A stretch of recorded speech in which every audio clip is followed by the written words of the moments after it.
Bismillahirrahmanirrahim. Assalamualaikum warahmatullahi wabarakatuh. Assalamualaikum warahmatullahi wabarakatuh.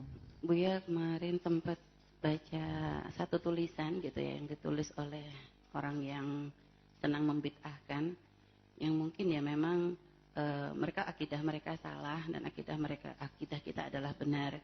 Dan sebenarnya tradisi-tradisi yang kita lakukan juga adalah suatu yang perkara yang baik, akan tetapi terkadang memang ada beberapa orang di antara kita yang menjadikan kita itu menjadi bahan ejekan bagi mereka.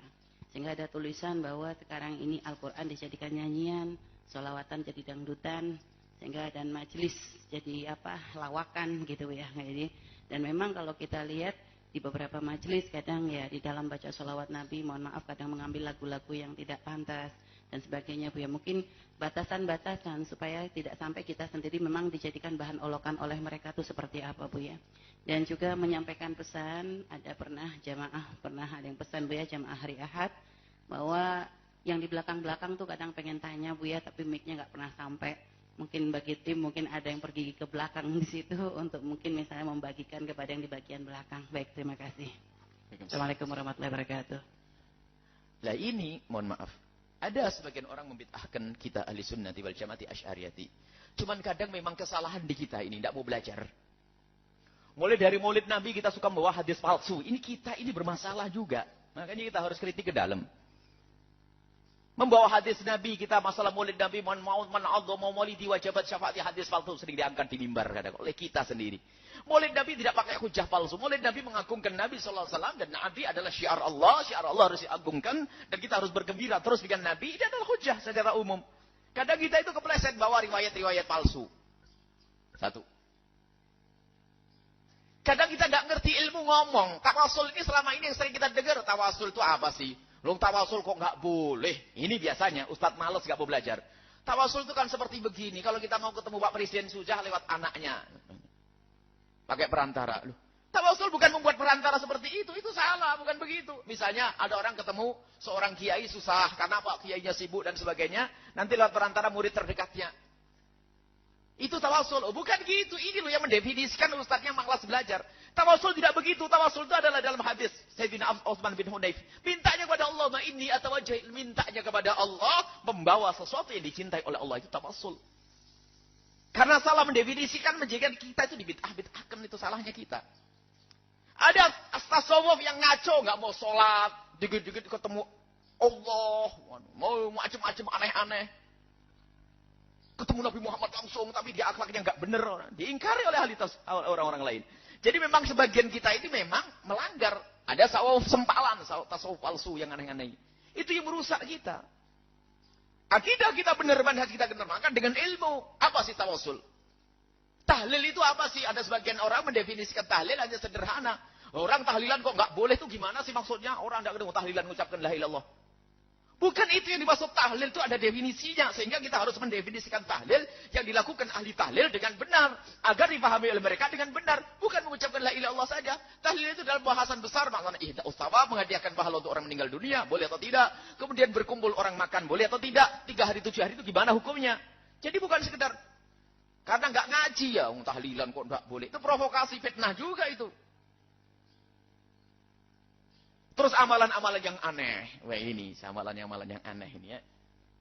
Sehingga kita sering juga masuk amalan yang salah, sehingga ini menjadi senjata bagi mereka untuk menghancurkan kita. Khususnya yang masuk dalam dunia tasawuf. Imam Ghazali paling marah dengan dunia tasawuf di saat ketemu tasawuf nyeleweng itu. Tahu Imam Ghazali betul sampai zanadiqatul mutasawwifati. Para zindik-zindiknya ahli tasawuf. Tasawuf itu lihat orang yang paling tegas dengan syariat, paling dekat dengan syariat seorang sufi itu lihat. Lihat tasawuf Imam Haddad rahimahullah taala. Hebat. Enggak ada ngajari aneh-aneh. Sampai Imam Haddad pun menjauhkan kita untuk baca kitab-kitab aneh seperti karangannya Al-Jili, karangannya siapa itu ada. Jadi kalau ada buku-buku tasawuf yang membahayakan, Imam Haddad mengatakan jangan dibaca itu.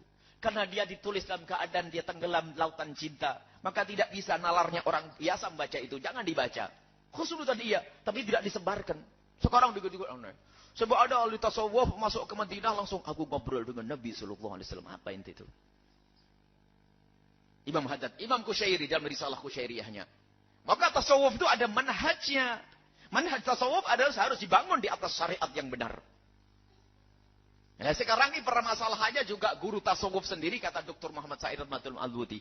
Syekhut Thariqah itu jadi murid saja nggak pantas, gara-gara bapaknya mati, meninggal, itu langsung dia nengkleng pakai surban. Allah. Seorang guru tasawuf ini hendaknya dia sangat dekat dengan syariat. Ayakuna aliman bi furu'i syariati. Sahihal akidati. Ini seorang guru Syekhut Thariqah. Ya ini Thariqah warisan, ini musibah. Lah ini yang menjadikan bencana bagi ahli tasawuf. Sehingga menjadi musuh banyak muncul-muncul tasawuf. Tasawuf adalah hak. Tasawuf adalah benar. Nah ini yang ditanyakan Umi tadi, bahwasanya ada di antara amalan-amalan kita ini yang memang ternyata menjadi senjata makan tuan. Kita punya amalan aneh-aneh. Mendatangkan hujah-hujah palsu untuk membela ini. Masalah tawasul kita punya rincian. Tawasul itu ada dibagi dua. Ada tawasul bidu'a, ada doa bitawasul. Harus bedakan ini, rinci. Kemudian tahlil sendiri. Terjadi ini masalahnya bukan masalah satu. Ada masalah murakabah.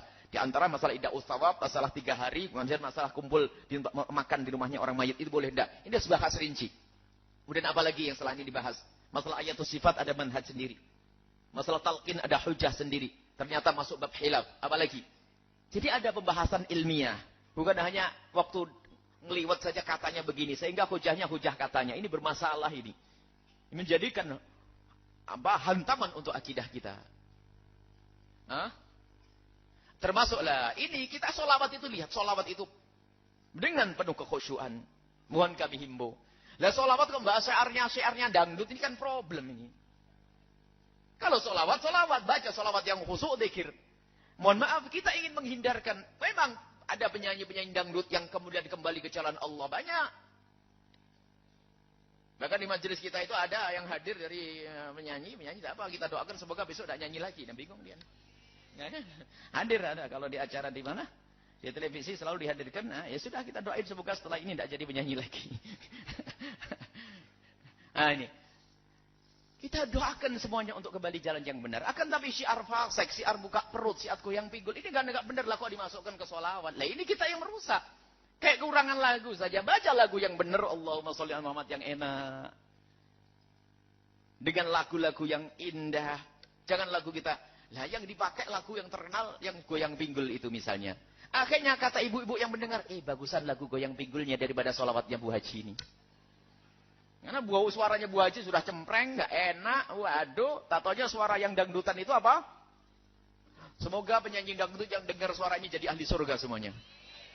Sadar, Masya Allah menjadi pionir dalam dakwah, menjadi pemimpin dakwah, jangan khawatir Anda yang mendengar, tidak usah tersinggung. Karena saya cinta kepada Anda, wahai penyanyi dangdut, dimanapun Anda berada, Anda insya Allah jadi ahli surga dengan tobat kembali ke jalan Allah Subhanahu Wa Taala. Tidak mau ngamini penyanyi dangdut? Yang mendengar suara ini. Kalau diamini Anda tidak dapat pendidikan. Ini didoain orang banyak. Amin. Suami Anda soleh. Suami Anda muliakan Anda. Anak-anak Anda soleh. Hidup luar tangga. Dicukupi keluarga. Selama ini Anda mencari duit dengan goyang pinggul. Sekarang Anda diberi oleh Allah rizki yang halal. Mau atau tidak?